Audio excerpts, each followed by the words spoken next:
Welcome to Finding Joy in Education, the podcast that celebrates the positive and uplifting stories from the world of education. I'm your host, Sarah Painter, honored to be your guide on this journey through the bright spots in classrooms and schools across Pinellas County and beyond. As the 2022 Florida Teacher of the Year, I've had the privilege of witnessing incredible moments of inspiration and passion within the education community. In each episode, we'll bring you stories that showcase the remarkable work of educators, students, and schools, highlighting the joy, the creativity, and the innovation. Whether it's a groundbreaking teaching method, a student's triumph, or a school-wide initiative making a difference, we'll uncover the heartwarming tales that remind us why education is such a powerful force for positive change. Join me as we dive into the stories that inspire, motivate, and remind us all that despite the challenges, there is joy to be found in every classroom. Because in education, it's not just about what we teach, it's about the impact we make and the joy we find along the way. This is Finding Joy in Education.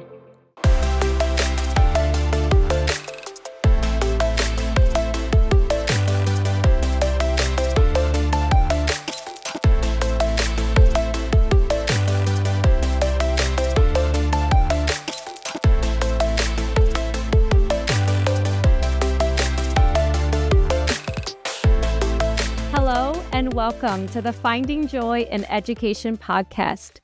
Joining us in studio today is Pinellas County Schools Superintendent Mr. Hendrick.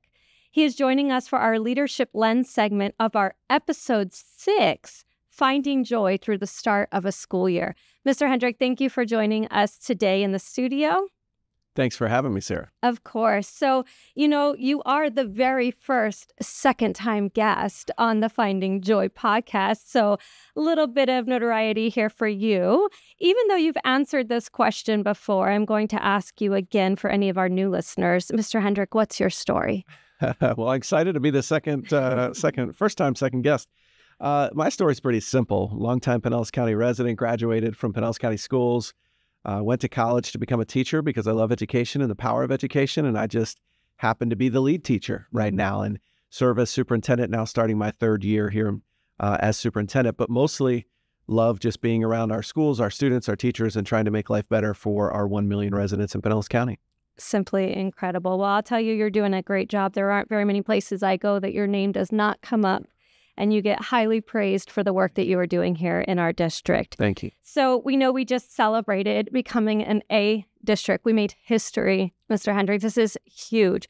So behind that, though, there's always a plan, right? So we have what's called a strategic plan in our district. And for our guests who might not know about it, could you tell us a little bit about what the strategic plan is, how it's created? Tell us a little bit about that. Sure. So the strategic plan for at least the last decade has been something that's been annually done by our school board. And it was a list of about 140 goals of things we want to try to improve in the district. When I became superintendent, I asked the board, can we narrow that focus to maybe the most important 15 items or most important 20 items? And we didn't really have a specific number, but we just said, when you're trying to make everything better, how do you know what's most important, right? Right. And so we want everything to be better every single day, but what are the things that rise to the top? And so last year we worked with our school board and we did a lot of different input sessions from teachers, from parents, from principals, internal stakeholders, external stakeholders, and said, what are those things that really will move the needle? And so we identified those and then really tried to focus in moving those. And so some easy ones, early literacy, right? We know that that's a priority. On the operations side, improving our transportation system. Right? We were just talking about that before we started recording. Exactly. So, we knew that had to be fixed. And so let's dedicate the resources to get it fixed and not let's pretend that that's the same as making sure our roofs are in good condition. They always need to be in good condition, right? But this needs to be fixed now. So we really worked on that. And then one of the new things about this is instead of voting on it every single year, now we bring an update of progress. So we just brought to the board kind of an annual report. And there's some new things related to that maybe I can share later. That's wonderful. I had so many parallels as you're sharing of just what we do in the classroom. And I'm sure that's a lot of that was brought to light because of your teacher hat that you wear. We talk about in the classroom identifying our critical content, taking that large list down to what do I need to make sure they know today? It sounds like that's what you did. Your update of progress sounds like our progress monitoring system, right? Like we use that to see how we're doing, to see where we've been and where we're going and to make those goals. So I love that. So I want to hear a little bit of this update of progress because we as teachers want to know that we're not just doing the same things because we've been doing the same things. So tell me how the plan this year might be slightly different than any of the previous year's plans. So as a 3-year plan, you don't look at it and say, we're going to get everything done in the first 6 months, right? There are some things that take some time.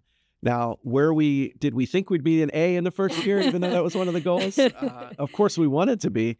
But that, it was nice to get that. But some of the things that we knew were not going to be first year objectives are maybe not some of the things that might be so important in the classroom, but, kind of behind the scenes things. So for example, we're working on a new website, right? How do we update our website, make it more efficient so that end users can see it in a little bit better light? And that includes our employees because our employees use it all the time. Absolutely. Another one behind the scenes is our business processes. So if you're familiar with payroll and how all those things get done, we're using a system called Terms. Yes. It's about 50 years old. I have seen it and I thought it was from 1990. Yes. And it's because it's from 1980. There it goes. So we're working on that. And in about a year from now, we'll be finalized with the implementation and rollout of that. We're also making sure that all of that pandemic funding that is now gone at the end of September of 2024 doesn't hurt us in the classroom. So we had to make sure that all the good processes that we put in place, we can continue, but we have to look for other funding sources to do that. And so some examples of that are Read Across Pinellas tutors that we've had for the last couple of years. They've made a great impact in early literacy. We want to continue that, but we need to find another funding source. And we've been able to do that. But you have to offboard certain things and replace other things. So that's been the big focus, is a little more on the business side of things. As you mentioned, what do we want to continue? Early literacy support, right? Get that third grade reading up as high as it can possibly be. We had a great jump last year from 55 to 63. Incredible. Let's see if we can get to 70 this year. Yeah, that's amazing. So I look at all those, and I especially want to speak to the RAP tutors. We are a school that benefits from that. We have 2 women that have now just returned for their 3rd year. The exact same 2. They have a way of work. They have a system. And every year we find a way to keep bringing them back. And every year at the end, I say, this might be it. So I love that you have seen and the district has seen the value in these programs, because if there's one thing that frustrates teachers, it's to have something new and then it go away. And then we, like you said, we start something new then the next year. So I love that there's a 3-year window that we're following. That makes a lot of sense. So we talked about becoming an A district that has with it maybe a bit of a heavy load as well. So I do want to talk about what are you most looking forward to this year, but also what ruts do we need to be sure we don't get into now that we've achieved A status? As I kicked off this year with our administrators, I talked a lot about this, and it happened to be right in the middle of the Olympics, right? And so a lot of the people in the room are people who have worked for the district for 20 or 25 years, 30 years. And I compared it a little bit to an Olympian who gets to the Olympics, right? They've worked so long for this goal. When they get there, what's next, right? Do I just jump in the pool and that's it? I'm happy I'm there. Do I try to retrain for the next Olympics? And I'm not, comparing an A district to, a gold medal, although it feels like it sometimes if you're on the education side. So what do you do next? How do you get better? And I use this theme of getting 1% better every day, right? Just make it a little bit more and a little bit more and a little bit more. As you know, for learning gains, there is a statistical reality of having to bounce back to the mean, right? Correct. You can't get 80, 90% learning gains every year. It's statistically, there's a ceiling there. But you can improve an achievement, right? And so you see that 3rd grade, 63%. We expect that to roll up to 65 or 67 in 4th grade, right? And then that rolls up and up and up. So that metric should continue as that learning gain, even in the L25, eventually you hit a little bit of a ceiling there, but we're a long way from that ceiling. But also it's not, we went up if there's 13 categories, we went up in 12 of them this last year. Only graduation rate, we did not go up in, and there's a reason behind some of the concordancy scores. However, we did improve our graduation rate. It just lags a year. So it's going to go up 3 points when the grade comes out next year. So you just want to make progress there and keep going. And of course, you benchmark yourself against other districts, right? We want to catch Miami-Dade. They're the highest performing urban district. We've not been in a conversation where we can say in the past that they're within striking distance. Now they are. So let's set that as our next And mark. when you shared our data with the principals at that meeting, you kind of put us in context with the larger districts. Where did we stand with those larger districts? We did fantastic. We were second out of the 10 largest districts. Yeah. And top 15 in the state. We've never been in the top 15. I think there were 21 A districts. We were one of them. So the narrative starts to change. And you have to look at when you start to get those levels of achievement, what else can you do? Yes. I talked a lot about how that opens doors for students and families individually, their ability to go to college, their earnings potential. And that's the narrative that we want to make sure our community understands. Absolutely. And I love the point that you made about talking to other districts. When we see someone who excels maybe far above us, what are they doing? And we do the same with our teaching practice, right? Absolutely. I'd ask my partner, how did you get those results? What are you doing in your class that I might not be doing? And can I see that? So making sure we get to witness those things and take notes and bring it back here. Well, this episode is all about the start of a school year, and you've really set us up for success. So my question to you would be, how does the start of a school year bring joy to education? And I know you're going to have multiple lenses through answering this question. So let's start with the teaching aspect. So how does the start of a school year bring joy to teaching? So exciting on the first day to meet your class, right? I mean, sometimes you get to see them ahead of the year, especially if you're elementary, but for secondary, you're meeting them that first day. I can't tell you the joy as kids are coming out of their cars, the looks on parents' faces. I mean, I visited 10 schools the first day, and 3 of those were car drop-off lines, starting with high school and then elementary and middle. And they're just so excited. Everybody's geared up for the start of the year. We happened to be in Dunedin on the first day. We had signs, congratulations, Dunedin schools, because of their great achievements. A lot of A schools in Dunedin. Just total joy. But for teachers, it gives you that fresh start, right? Yes.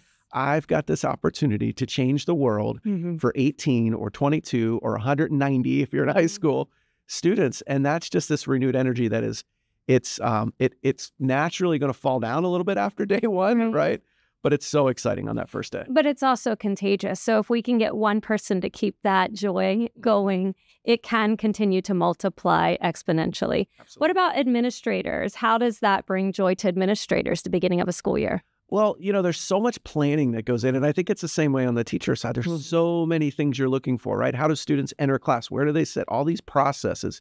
And so for administrators to see the fruition of that, like, oh my gosh, this change in the car line worked, right? Or, oh my gosh, it didn't. Somebody moved to the drawing board. But you want to see that, right? And you also, as an administrator, you're hiring new people, and you want to see them be successful. And, you know, you can interview people, you can see them in preschool, you think you know how it's going to work. But once you close the door, it's a different story, right? And so there's that joy and excitement of all these plans coming together and the execution of that brings joy to administrators. Absolutely. Last but not least, what about our students and our families? How does the start of a school year bring joy to them? The biggest takeaway from the opening day was families so excited they wouldn't move out of the car line. And we can joke about because they're happy to give them back to us, but really they're happy that they're proud of their students. They're proud of their schools. We did a great job and we celebrated that, and people want to be part of a winner. Absolutely. And so they were excited to be part of that winner. But I think that, you know, when you see results in third grade reading or you see results in college and career readiness, parents are excited to get more of that, right? Let's get more. Let's achieve more. Let's get our students back out on the cross-country fields or on the football fields or in the pool, and let's have this momentum keep going. Yes. And I think we could sense that at the start of school. My favorite part is watching, all hands on deck. On that first day, every single person is out greeting, welcoming. We have our list stapled 4 times of the entire school so that we can make sure every single child is seen, is heard, and is walked to their proper place. But you also see the value of relationships. You see the hugs, you see the former teachers with the students and the families reconnecting with each other. It is a very beautiful thing. I'm glad you got to see that on the first day of school. Is that part of your plan? Do you make sure you're in schools on that first day? Yes, not only the first day, but weekly. I mean, there are some days where, because we have a school board workshop or a school board meeting or there's community events, that I don't get into school on a day, and that's just part of my job. But there's definitely not a week where I'm not scheduled routinely into multiple schools. That's wonderful. So we're going to close this time together with a joy story. So I'm going to ask you to share a story that kind of connects you back to your why you got into education in the first place. Would you share a joy story with us? I think the celebration of the A district this year, and it's exciting for so many reasons, but I was mostly proud to be able to call my mentor and old boss, Dr. Michael Grego, and share with him that we were an A. And I know it meant as much to him for the 10 years of setting out a district strategic plan, of creating teaching and learning division that had great leaders, of making sure our processes in schools and setting up that early literacy. You want to make things better when you leave a place. Yeah. And he made this place better. Yeah. And it carried forward under that vision. And so that was really joyful. I got a chance to call him. He was on the golf course. He actually answered my phone. I happened to be with Mrs. Cook on a routinely check-in meeting I had with her. So we called him together. A board member for 24 years has been chasing this dream with somebody who desperately wanted this for this district. That was a great moment of celebration. So I happened to be there. I was volunteering to help with that event. And I will tell you, I got text messages from other principals and assistant principals in the audience, like saying, he's actually here. I can't believe he's here. But the humbleness you bring to this position, it really points to elevating excellence. So you took this moment to shine a light on somebody who was the brainchild behind it, someone who's been working towards it. And I see you do that with teachers all the time. You're focused on elevating excellence and making sure people are recognized for the work that they're doing. So on behalf of all the teachers in our district, Mr. Hendrick, I just want to thank you for the work you're doing. We see you, we hear you, we notice it, and we're very, very grateful for your leadership. Thank you, Sarah. We are only as good as our teachers and students. That's it. That's the reason we exist. And so as much as we can elevate our teachers to elevate our students, that's why we're here. 100%. Thank you so much for joining us on our episode today about the start of a school year. I'm sure we'll be checking in soon to see how our progress is going this year. I look forward to being the first 3-time guest. Sounds great.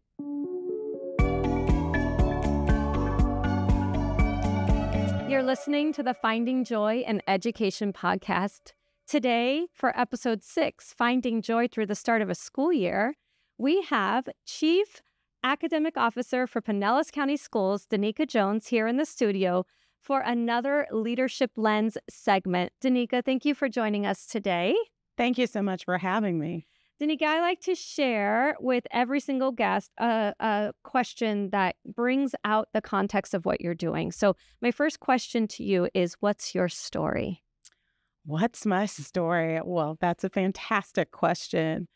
I did not start in education, which was a second career for me. I was a human resource consultant for a Fortune 50 company. Wow. And I loved that work so much. And then I became a mother. Okay. And that led me to schools.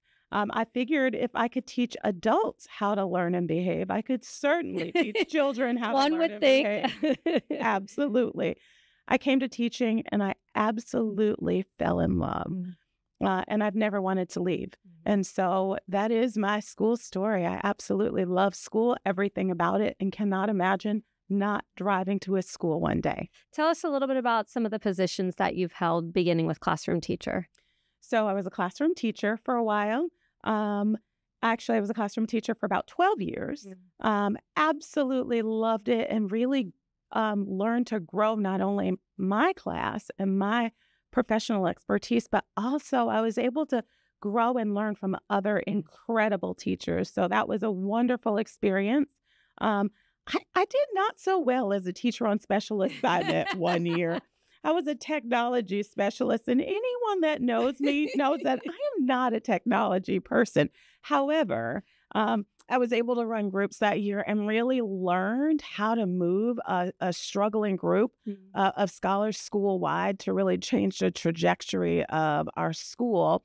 And I learned so much in that year about what I apply to schools now and school leadership now. So I do believe that while I stunk at being a technology expert, I was really great at doing something else. That's why I also believe that every step in every stage leads you to that next step. And I'm sure that that experience also allowed you to relate differently to others in that position when you moved on to an administrative position or even at the district position, right? Like, you know now the importance of those positions, those forgotten positions, if you're not classroom teacher, but those support positions and the role they play in the grand scheme of the school. Oh, absolutely. Every human on every campus really directly connects to student achievement. And we have to remember that whether you are the head plan operator, the cafeteria assistant, or the classroom teacher, it really matters in the way that we connect with children and we teach them and support them. And I have a feeling that you often taught your students to have that same respect for everyone on campus. Without a doubt, everyone on campus was a teacher. Every adult on campus was a teacher to children in some capacity. Yeah, I taught my students that all the time. My father was a custodian at the elementary school that I attended. My mother was cafeteria assistant. And so I always tell them, this is somebody's mom and dad. These are somebody's parents or brother or sister or sons and daughters. And so to treat everyone with that respect and honor, I think is a life skill that we kind of tuck in when we're in our classroom. The best teachers always do. Thank you. So I'm always going to call you Chief Jones. I just want you to share a little bit about your new role that you just embarked on this summer and how it is different from any of your previous positions, or maybe that it's not different than any of your previous positions. So I am the new Chief Academic Officer for Pinellas County Schools. And what does that mean? It means that I'm responsible for all of teaching and learning. I am a self-proclaimed nerd. Absolutely flying my flag, nerd flag, everywhere I go. So I love every component of learning. But I also love teaching, and there's an art and a craft to that is so special. And I was a little worried when I accepted this position that it would move me away from the classroom too far. But I have found a path to make sure that I stay so connected. I intentionally make sure that I'm in schools every single week. In order to make an informed decision about teaching and learning, you have to be close enough to the work. Not too close to the work to get in the way, but certainly close enough to stay connected with the work. So I found my way to be a teacher in the role of Chief Academic Officer, and that I love so much. So much of what you just said mirrors what Mr. Hendrick said in the previous segment. He talked about being in schools weekly as well and wearing that teacher hat no matter what he's doing. And I've heard you speak multiple times, and you do always talk about being a teacher first. And I'm sure that that helps you relate to all the positions and the teachers. But the fact that you put yourself in those buildings, I saw once somewhere it said, you can't make decisions about those rooms if you're not in those rooms regularly to see how they're run. So I think that's so brilliant of you to do that. So you talked a little bit about balancing these duties, but also staying connected with students and staff. And you talked about intentionality. Besides putting yourself on their campuses, what else do you do when you're there to make sure you're connected to instruction?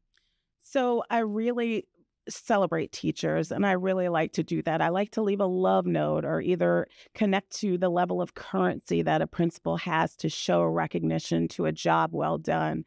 I like to figure out how scholars are learning and if they're learning in different ways or alternative ways. And then I always want to make sure that we are providing access and opportunity to all. And so I'm looking for those opportunities to make sure that we are providing every ounce of support that we can to our scholars who need just that support. I love that love note. I have a drawer of them. Former assistant principal Kristen Koo left me one. My former assistant principal, Mr. Allen. My former principal, Antoinette Wilson. I have them all tucked away in a drawer, and they mean the world to me. So I love that you are doing that for your staff and your teachers. I think that's just such a valuable but easy and simple way to show appreciation and elevate the teaching profession. I know what teachers like. I am a teacher, right? You are, yep. So in this new role, what are some ways you're going to measure success? How will you be measuring success in these classrooms?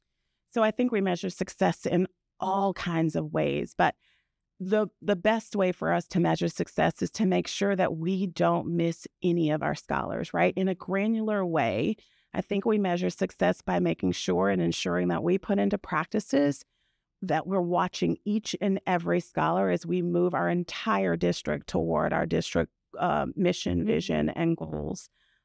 So I think that's the way that I'll continue to measure success, right? Not only as a district, but to make sure that we're not missing any of our scholars. Those are our high-achieving scholars that require enrichment and our scholars who require that scaffolded support to reach their academic year of learning for a year of growth. Absolutely. And I think part of that is that intentional planning, right? You have to plan to not miss those scholars. You have to plan with them in mind so that you're executing a plan that does encompass every student in your classroom. So what's been the most valuable lesson you've learned maybe, and you may have to think about this for a moment, but throughout all the different hats that you've worn, what's one of the most valuable lessons you've learned that you can bring to this new role? I think that we are so much better together than we are apart, and that we have so many things alike and in common. When I'm working with one department to another department or one role to another role, we really all want the same things. We want to help support scholars to be their best selves, their best selves, and to be the highest academic achievers possible. But how we get there has sometimes taken us on different paths. I think we're all traveling to reach the same road, and I'd love to see those roads all converge and make it to that one path. Absolutely. I know that when I am able to collaborate with my colleagues, both within the district and beyond, my practice is strengthened. And it sounds like you're doing the same with your department. You're making sure that we're collaborating and that there are multiple voices into these decisions. So important. It is so important. We're going to end our segment together today by kind of focusing on our topic, which is finding joy through the start of a school year.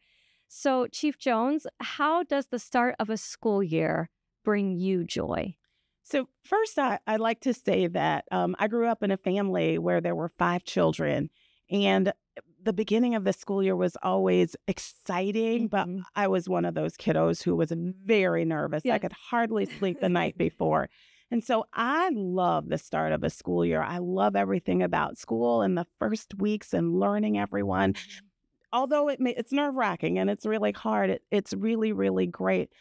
I now find joy when I go into schools and I'm able to celebrate and watch kids excited about learning and excited about our middle school experience and all the great work that we're doing. The thing that brings me or has brought me joy in the last week, I will say, every time I'm in schools, I there is something I get. But this past week, it was really special. I was actually able to help an algebra student to solve an equation, but this scholar was an English language learner. Love it. And so I used my very broken Spanish, but the smile that came on this child's face who only spoke Spanish, but absolutely understood how to isolate the variable and solve the problem was incredible. And I didn't even know I had that much Spanish in me, but it was really incredible to watch her eyes light up as she was able to. And then I said, you try, right? And she was able to solve. So I think it taught me the power of the fact that we can reach all kids beyond a language barrier. And that brought me joy. Absolutely. So, my new role this year as an ESOL teacher, and I'm supporting many zero language learners. And I have found the exact same joy. It is watching them be able to, one, to be heard for the first time. So we're like using Google Translate, but also for that light bulb to come on over their head and go, I do know how to do this. I can communicate this. And that someone took the time to do that with them. Because let's face it, teachers don't always have time to give an individualized moment for every student every day. So you were that person that day. And I think that's so beautiful. I was going to ask you for a joy story, but you really just put one right there in my lap. So thank you so much. I appreciate your leadership. I am a huge fan. I fangirl every time I'm around you. Everything you say resonates with me, and I'm sure it resonates with the teachers across our district. So on behalf of all the teachers in Pinellas County, thank you for your leadership. Thank you for elevating and celebrating teachers and teaching. Thank you so much. Of course.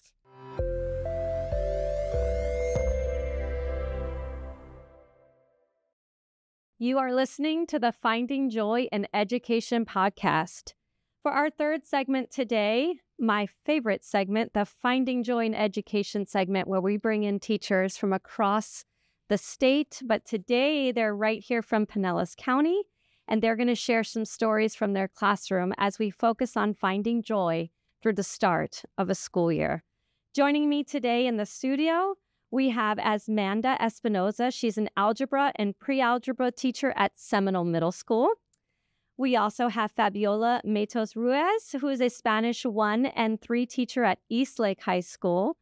as well as Megan Serrano, a third grade teacher at New Heights Elementary. What you need to know about these three lovely teachers in front of me is they are all either first year or 1.5 year teachers. So they are brand new to the teaching profession and have graciously agreed to share their practice with us today. So ladies, welcome to the podcast. Thanks for having us. You got it. We're going to start with you, Amanda. I'd like to know, what's your story?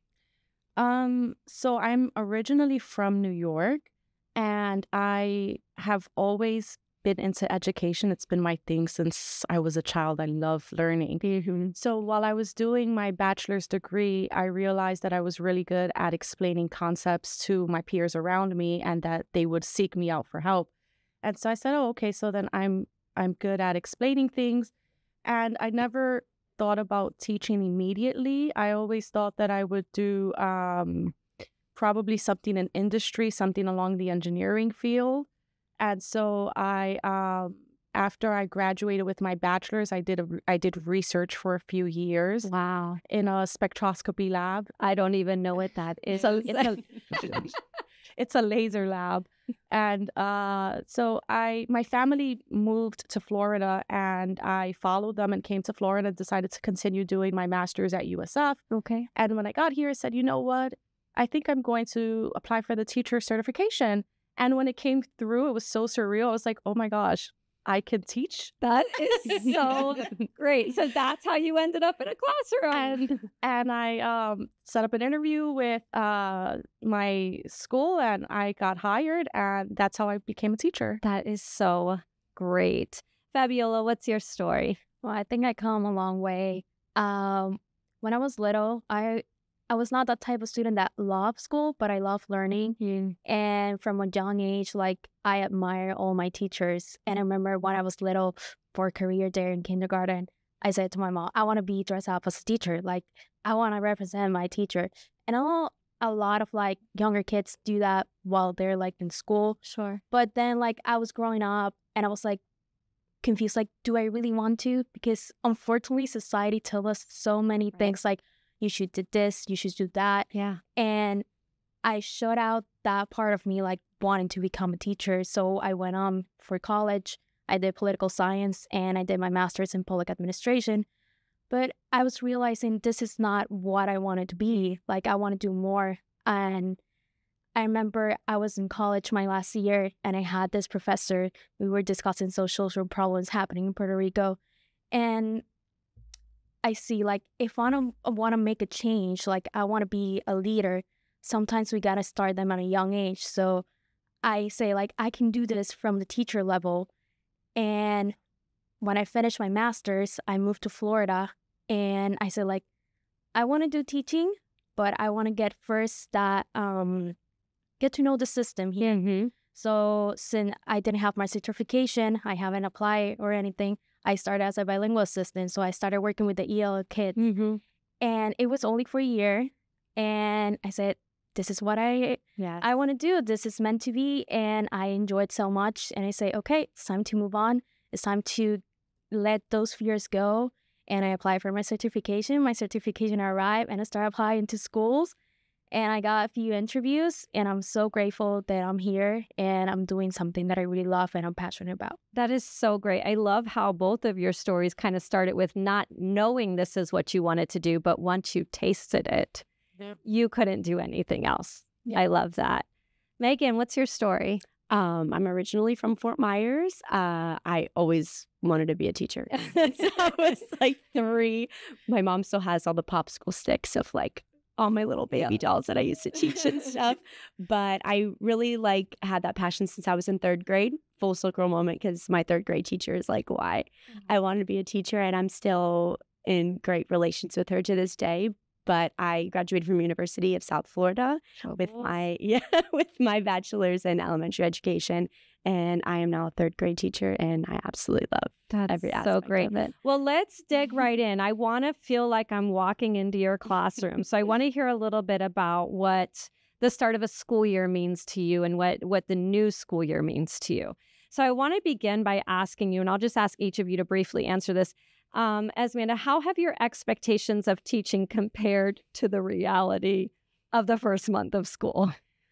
So I thought that because I know the math like the back of my hand, I thought it was going to be smooth sailing and the kids were going to sit still and Right. quiet. You just teach the content you love and it all works out.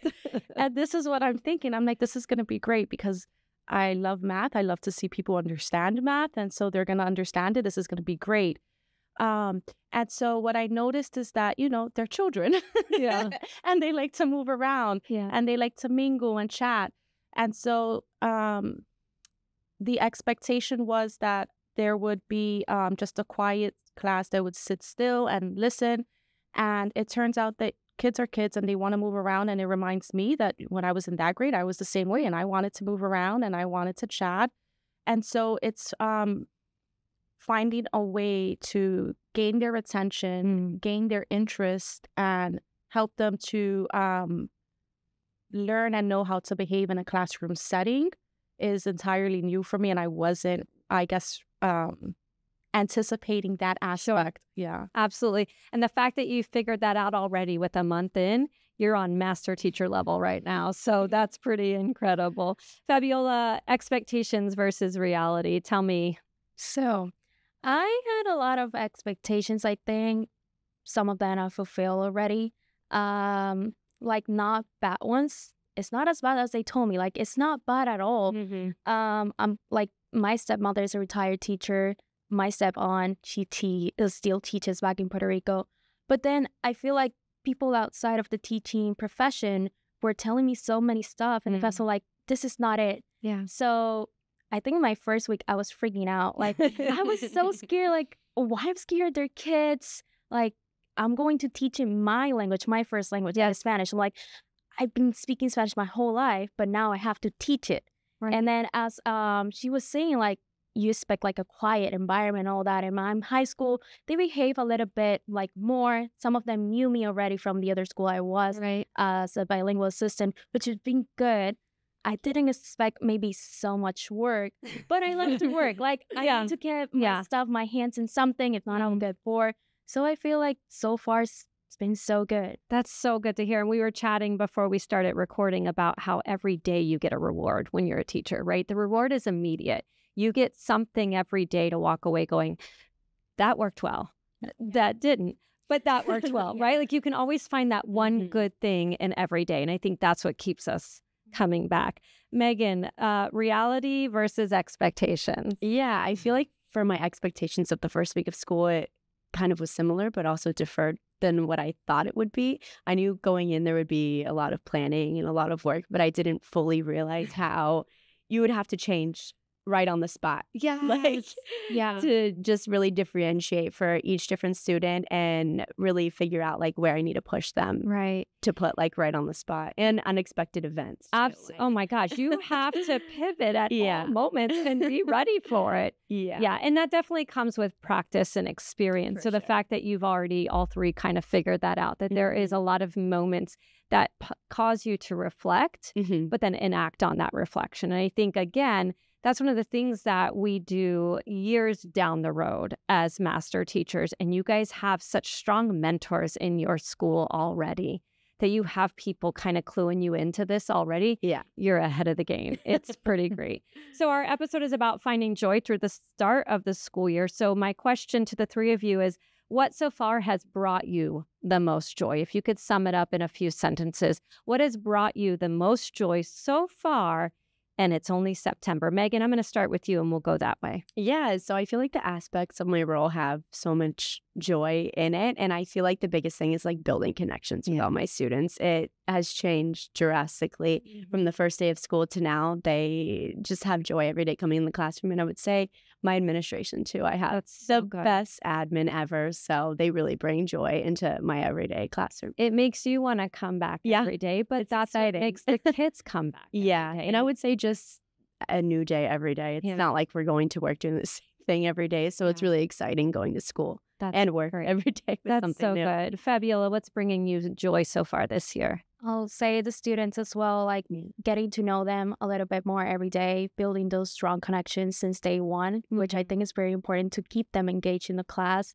I got to meet new students, I know some from my previous school because that middle school just go into They feed up into into mine. So that first day when they were passing around like my classroom, they were seeing me and they were like, "What?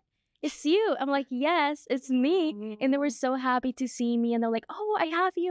I'm like in my class, you're teaching me Spanish. Like, I'm so excited, and it's been amazing. Like, you know, there's some kids that they come to school and that's probably their only joy during the day or something. And me being part of that, me being part of their life and, you know, making them happy. And also while they're learning something, they're learning a new language, they're learning new culture. It means a lot to me. And like seeing them every day, their faces brings me joy. That's so great. Esmanda, what's been bringing you joy so far this school year?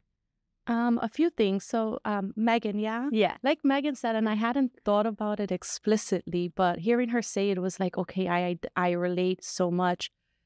Every day you come to school and you're teaching new material, you're following up. And so I find myself very frequently, like today I taught functions in algebra, and I get excited. I'm like, oh, I'm teaching functions today. And I get really happy because I'm like, I like functions.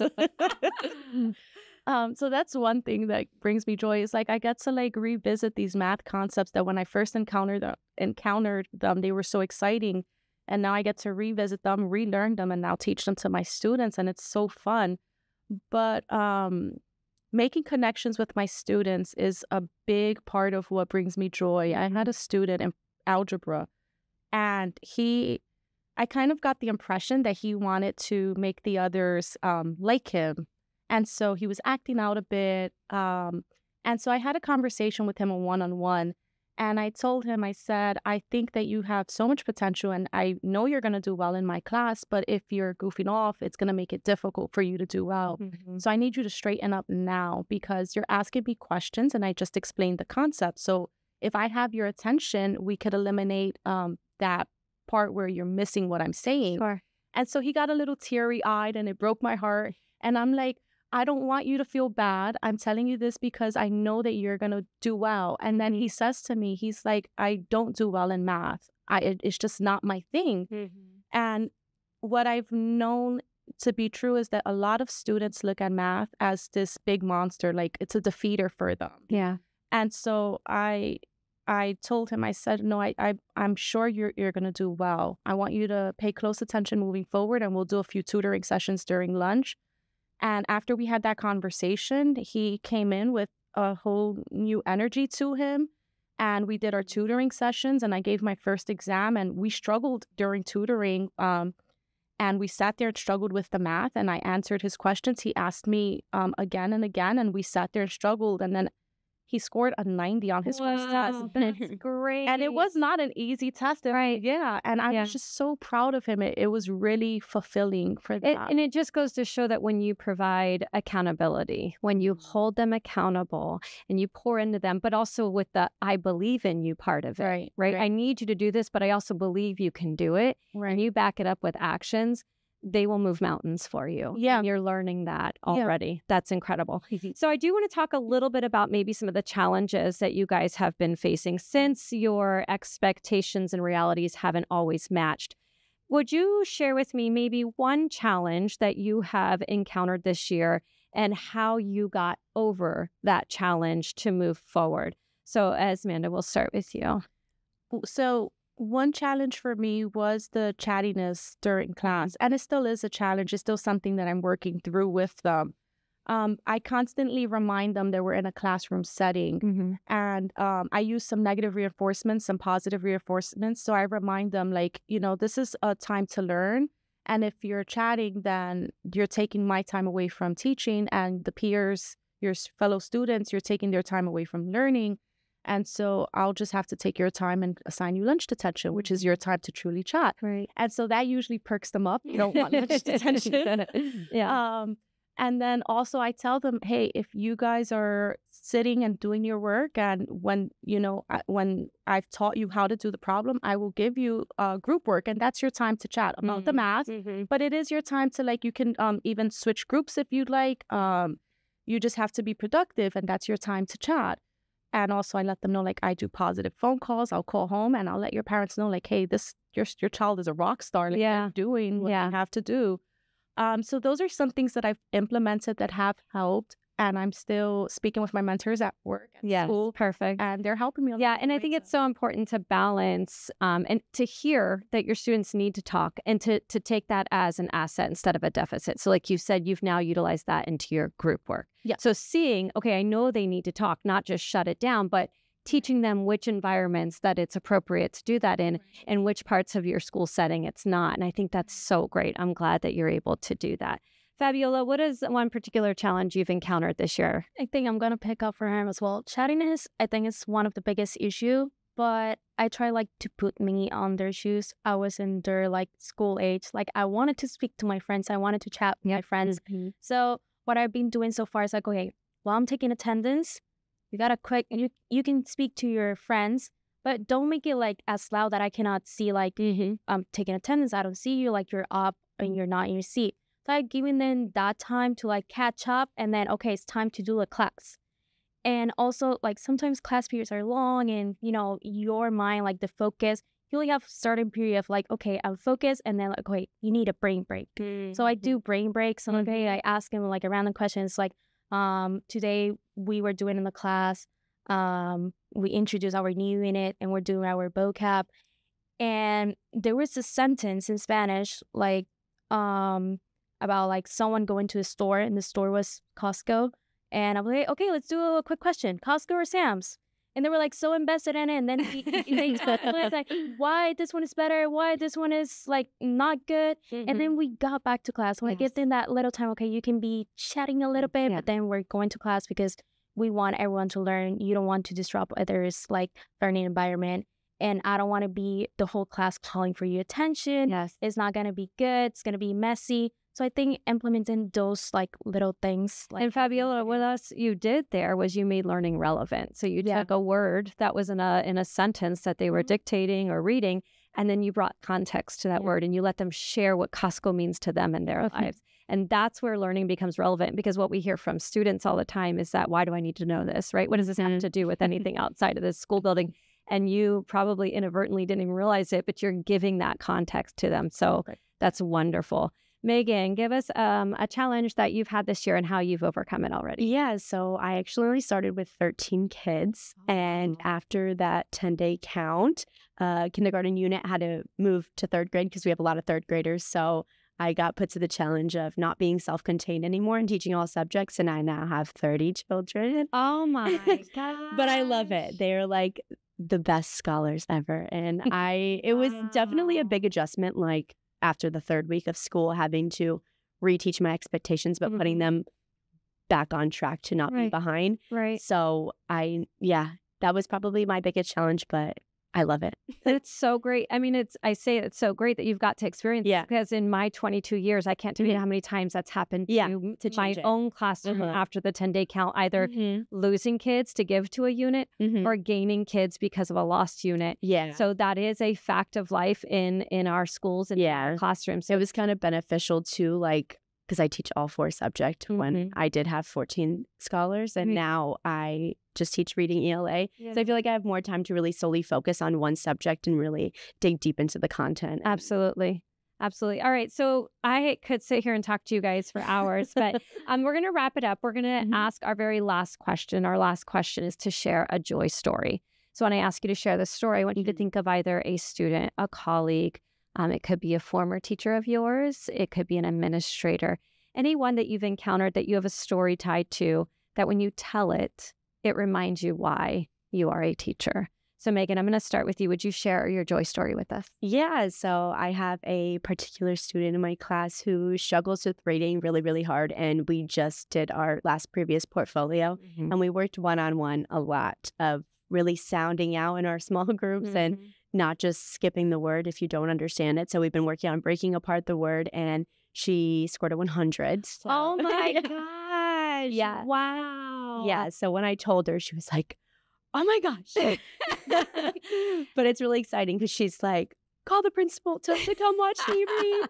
And my administration is so great with coming in the class and just seeing all the students just really just get excited. I feel like even every day, just laughter in the classroom, there's random times of the day where we just You have laugh. to in this job. You have to find moments to There's laugh so every much. day. Yeah. And imagine probably the trajectory you've changed for that one student by her getting that one win this early on. Yeah. I can't wait to follow up with you in a few months and hear how she's doing. Yeah, she's awesome. She definitely needed just an extra push for it. Fabiola, share with us a joy story.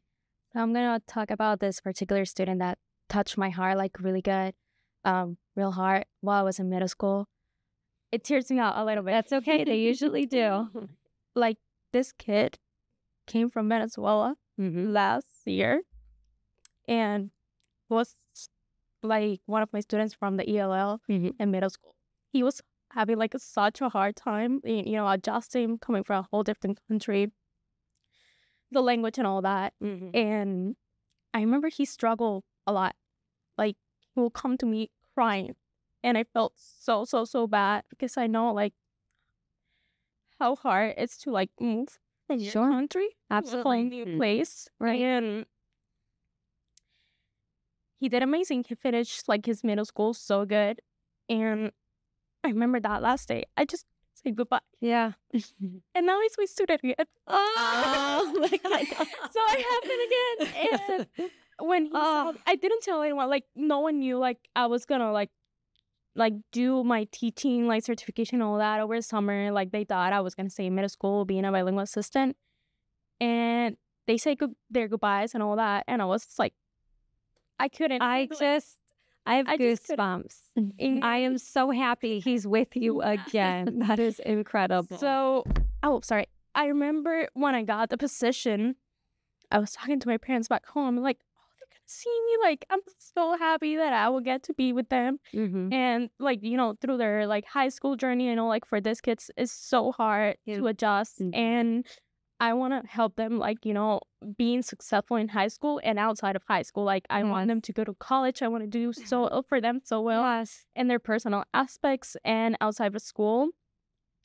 And I remember, like, when he saw me the first day back in high school, he was so happy. Yeah, it's like, I'm so happy to have you. Like, you don't know, like, how important, like, you are to me. Like, how, like, you're, like, attention, like, helped me through that difficult time. Yeah. And now he's so happy in high school. He made so many friends. Like, he's doing well in That's school. so amazing. So, like, for me, like, I think that's the why I'm, like, teaching, and I hope, like, I can get more stories like that. Yeah, we are world changers. Like, you hear that, but it's these stories that solidify that. We are world changers. We change the world one student at a time, and it is just simply amazing when we sit down and swap stories like this. All right, Asmanda, close us out. Tell us a joy story.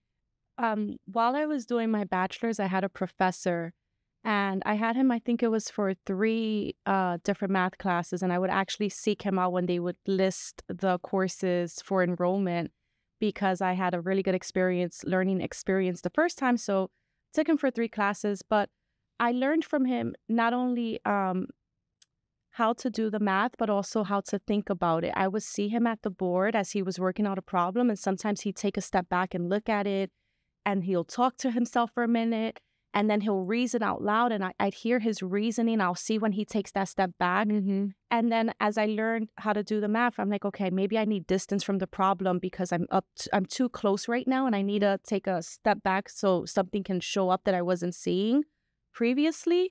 And so I learned how to do math by watching him do it at the front of the classroom.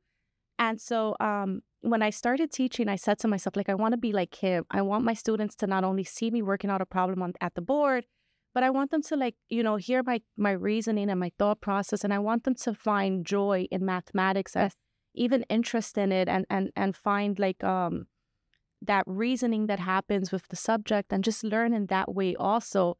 And so most of the time, my students are like, they laugh at me. I know I'm like a big, like, goof.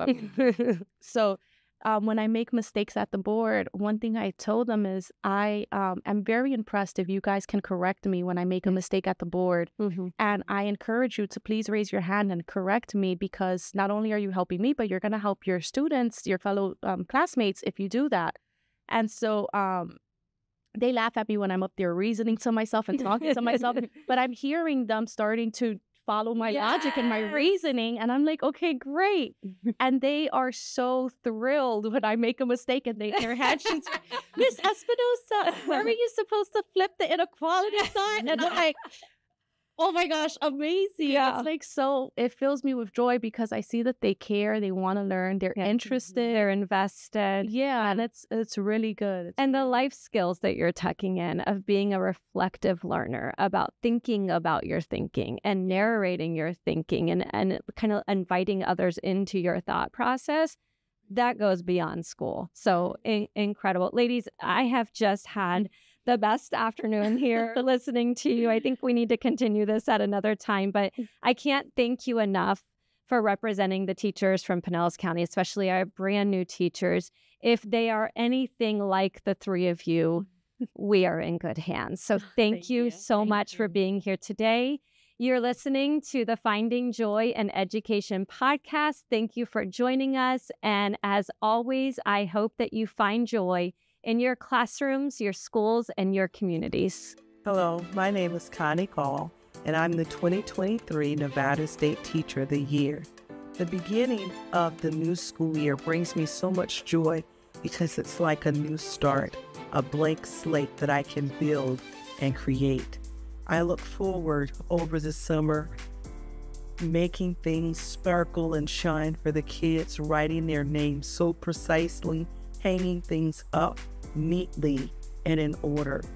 I spend time researching new techniques and ideas that's going to enhance and take what I do to the next level.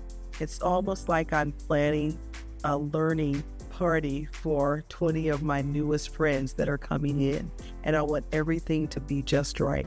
And I anticipate their expressions, their parents' expressions, and when I see the excitement on their face, it makes everything that I have done during my planning and preparation worthwhile. Hi, my name is Amy Erlin. I am a 4th grade science and social studies teacher at Chattanooga School for the Arts and Science in Chattanooga, Tennessee. What brings me joy at the beginning of the school year is getting the chance to cultivate new relationships with students and families, and seeing the first time that a student trusts you and shares something with you, or you're just a safe place for them. It really just touches your heart when you've met a student maybe 3 to 4 weeks ago and they already feel comfortable talking to you about things they might not talk to others about. Hi, I'm Allison Hackett, and I'm an ELA staff developer. One thing that brings me joy at the beginning of the school year is having this sense of like a family reunion. I've been at my schools for multiple years, and it's really nice to get to know all of the kids and their family members who also attend our school and their family that is outside of school. So it's really nice to come back, even if I just saw them for summer bridge. It seems like they grow up so fast, and seeing them at the beginning of the year just feels like one big reunion again. So that's what brings me joy at the beginning of the school year. My name is Autumn Rivera, and I am the 2022 Colorado Teacher of the Year. And I love the beginning of the new school year because it brings me so much joy. I love the unknown and the opportunity for what's to come. I love meeting new students and getting to see what's going on and getting to see siblings of old students and having a window to be able to check in on students I've taught in the past. I love how in middle school and in 6th grade, it's the beginning of a new chapter where students are meeting other people and making new friends and trying new things. And it's a lot of new, but it's also a lot of safe risks, which is always really fun to support students in doing that.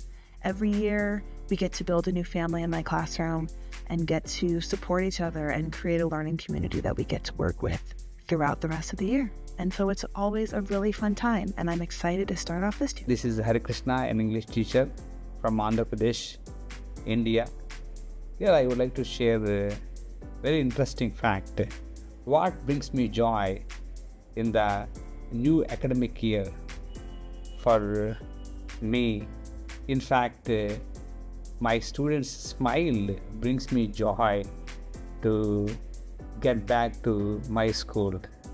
In fact, their smile is something that makes me so energetic and active to work in this fresh academic year. So their smiles and their energies boost my morale and my teaching.